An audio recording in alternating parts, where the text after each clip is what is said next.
বিসমিল্লাহির রহমানুর রহিম। আসসালামু আলাইকুম, welcome back to my channel. আমি সৈয়দা শিবলি কথা বলছি এসএস রকমারি ব্লগস থেকে। কাছের এবং দূরে, দেশে এবং দেশের বাইরে যে যেখান থেকে আমাকে দেখছেন এবং শুনছেন, আশা করি আল্লাহর রহমতে আপনারা সবাই ভালো আছেন। আমরা আলহামদুলিল্লাহ আল্লাহর রহমতে সবাই ভালো আছি। আমিও মোটামুটি এখন একটু ভালো আছি। আর আমার এই ভিডিওতে যদি কথা এবং কাজে সব কিছুতেই ভালো লেগে যায় তাহলে একটা লাইক দিয়ে কন্টিনিউ করে যাবেন। কথা এবং কাজে সব কিছুতে ভালো লাগলে তাহলে সাবস্ক্রাইব করে আমার পাশে থেকে যেতে পারেন। পাশে থাকা বেল আইকনে অল অপশানে প্রেস করে রেখে দিবেন। আমার নিত্য নতুন ভিডিও যখন আপলোড দেব তখন পৌঁছে যাবে আপনাদের কাছে নোটিফিকেশন আকারে। আপনারা সময় সুযোগ করে আমার ভিডিওটা দেখে নিতে পারবেন। আমি ভিডিওটা স্টার্ট করেছি আসলে এই তো পঞ্চম রমজানের তারিখ করে আমি চা খেয়েছি, সেটা একটু শুধু শেয়ার করলাম। আর এটা হচ্ছে পরের দিন সকাল টাইমে আমি আমার রুমগুলো একটু ক্লিন করতেছি। এই তো ডাইনিং টেবিলটা সেহরির সময় খাওয়া দাওয়ার পরে কিন্তু তাড়াহুড়া করে তেমন বেশি ক্লিন করা হয় না, সেজন্য আমি একটু ডিপ ক্লিন করে নিচ্ছি। এই যে ক্লিনার দিয়ে একদম ক্লিন করে নিচ্ছি। ক্লিন করে তারপরে আমি আমার ডাইনিং টেবিলটা একটু সেটিং করে নেব, সাজিয়ে গুছিয়ে নেব। যেভাবে প্রতিদিন থাকে, নিয়মিত থাকে, সেভাবে আমি সাজিয়ে গুছিয়ে নিচ্ছি। আসলে আমার রুমটা তো আমি সবসময় আমি বলি যে সাজিয়ে গুছিয়ে রাখার চেষ্টা করি। সেটা হচ্ছে আমার তো বলেছি আজকে 3-4 দিন যাবৎ আমি অসুস্থ ছিলাম। সেটা অসুস্থতার আগের দিনের দিন হচ্ছে এই কাজ করা। পরে তো আমি আর তেমন বেশি কাজ করতে পারি নাই, ভিডিও করতে পারি নাই। আর যতটুকু ভিডিও করে রেখেছি সেটার জন্য আসলে আমি ভিডিও আপলোড দেওয়ার চেষ্টা করতেছি। আর আমি অনেকের চেয়ে দেখা যায় আমি পিছিয়ে আছি না, অনেক আপুরই দেখা যাচ্ছে যে পিছিয়ে আছে। আমার চেয়ে আরও পিছিয়ে আছে অনেক আপুরা। রমজানের প্রতিদিনের যে ব্লগটা দেওয়া সেটা আর হয়ে আসে নাই, পিছিয়ে পড়েছি। তারপরও চেষ্টা করছি যেভাবে দেওয়ার চেষ্টা করছি। আসলে এত কষ্ট করার পরে দেখা যাচ্ছে আমি বুঝলাম না আমার ইদানিং কেন আমার চ্যানেলটা ডাউন হয়ে গিয়েছে, কিসের জন্য জানি না। এত অসুস্থতার মধ্যে ভিডিও করে তারপরে ভয়েস দিয়ে আপলোড দিচ্ছি, এডিটিং করছি অসুস্থতা নিয়েও, তারপরে দেখা যাচ্ছে যে আমার ভিডিওতে একদম ভিউ আসে না। আমি বুঝতে পারতেছি না, কেউ আপু কি বলবেন আমার চ্যানেলটার কি হয়েছে, আমি বুঝতেছি না আমার চ্যানেলটা হঠাৎ করে ডাউন হয়ে গিয়েছে কেন, একদম বেশি ডাউন হয়ে গিয়েছে, ভিউ আসতেছে না, জানি না কেন। অনেক আপুদের দেখলাম রমজান মাসে যে ভিডিওটা দিচ্ছে সেটার মধ্যে ভিউ আসতেছে, আর আমার চ্যানেলটার কি হয়েছে আমি বুঝতে পারতেছি না। এত সুন্দর করে ভিডিও এডিটিং করি, এত সুন্দরভাবে ভিডিও আপলোড দিই, এত সুন্দর করে ভিডিও করে রাখি আপনাদের জন্য, কিন্তু ভিউ আসতেছে না কেন আমি নিজেই বুঝতে পারতেছি না কেন আমার চ্যানেলটার কি হয়েছে। একদম যেমন ডাউন হয়ে গেছে, 50-এর উপরে উঠতেছি না, কয়েকদিন ধরে যাবত দেখতেছি, কিসের জন্য আমি জানি না। আমি আমার প্রত্যেকটা জিনিস আমি লিটন ক্লিন করতেছি। আপনারা তো সবসময় দেখেন আমার ব্লগ হচ্ছে ঘরের সৌন্দর্য করে রাখা, ঘর পরিপাটিভাবে রাখা, সেটাই আমি চেষ্টা করি। আর রোজা মাসে দেখবেন ঘর পরিপাটি চোখের সামনে দেখলে, ক্লিন থাকলে কিন্তু আসলে খুবই ভালো লাগে। আর রোজা রাখার অবস্থায় নামাজ টামাজ পড়তে কিন্তু খুবই ভালো লাগে, ঘর দরজা যদি ক্লিন থাকে, সেটাও চেষ্টা করি। আর তো আমি এতদিন যে আমি প্রয়োজন করে রেখেছি ইফতারিগুলো, সেটা রাখাতে যে আমার কী যে উপকার হয়েছে কি বলবো, অসম্ভব উপকার হয়েছে। আমি প্রয়োজন করে রাখার জন্য, আমি যে অসুস্থ ছিলাম তখন কিন্তু আমার ছেলে আর আপনার হাজব্যান্ডে তারা বাজি করে নিচ্ছে, সেভাবে করে খেয়েছে। আর কেন আমি আসছি আমার বেডটা ঠিক করতে, বেডটা ঠিক করে নিব।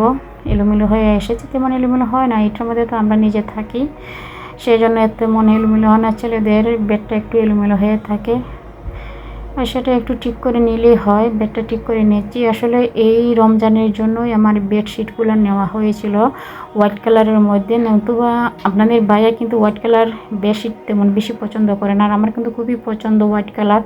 আর ভাবলাম রমজান মাসের উপলক্ষে আমি বেডশিটটা হোয়াইট কালারই কি পছন্দ করেছি, সেটার জন্য আমি হোয়াইট কালারটা নিয়ে এসেছিলাম অনলাইন থেকে। এই বেডশিটগুলো কিন্তু অনলাইন থেকে আনা, এগুলো তেমন বেশি দাম পড়ে নাই। আমি শুধু রমজানের জন্য ইউজ করার জন্য নিয়ে এসেছি, কয়েকদিন যখন ইউজ করব, তারপরে দেন 2 দিন পারি ইউজ করবো আর কি, সেটাই।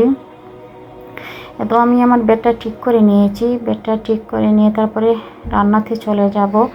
আসলে ঘুম থেকে রমজান মাসে কিন্তু অনেক লেট করে ওঠা হয়, তাড়াহুড়া করতে হয়। আমি এদিকে রান্নাটা বসিয়ে দিব, রান্নাটা বসিয়ে দিয়ে তারপরে দেন ইফতারি রেডি করব। এটা হচ্ছে সেহরি রান্না। আমাদের তো সবসময় দেখবেন আসলে আমি কি ব্লগ আর দিব, রান্নার ব্লগ কি আর দিব। আমার প্রতিদিন হচ্ছে চিকেন রান্না, চিকেন আর হচ্ছে মাঝে মাঝে মাছ রান্না করি।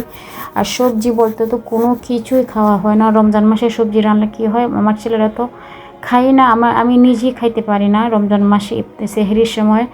আর আসলে তেমন ভাত খাওয়া হয় না, তো আমরা তো ইফতারি করে ভাত খাওয়া হয় না।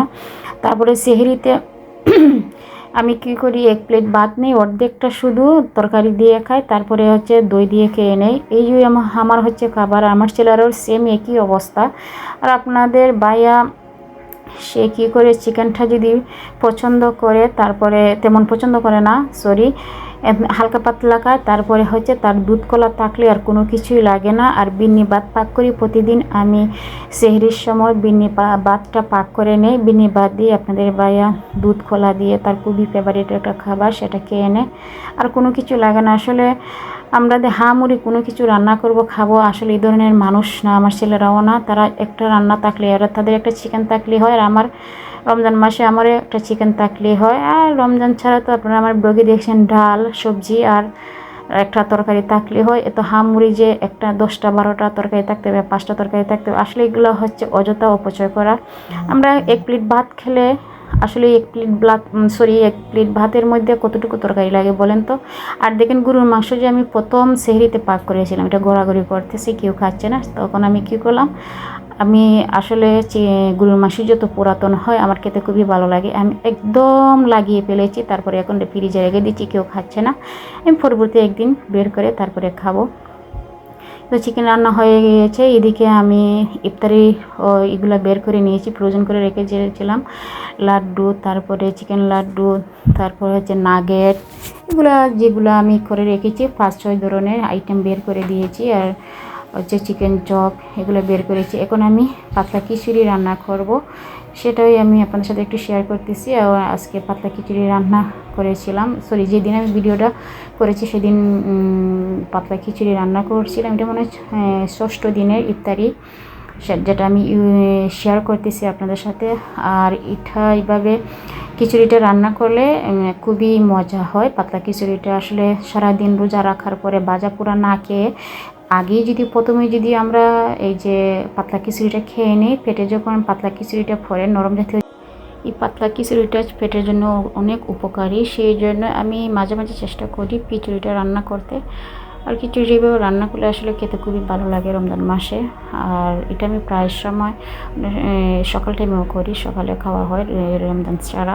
তো ইফতারির টাইম হয়ে গিয়েছে, ইফতারি সব কিছুই, জিলাপি, আলুর চপ, বেগুন চপ, এরপরে চিকেন নাগেট, এরপরে বেগুনি, ছোলা বুট, আর হচ্ছে এই চিজ বল, এইগুলা দিয়ে আজকে ইফতার। আজ পর্যন্ত, আল্লাহ হাফেজ, আসসালামু আলাইকুম।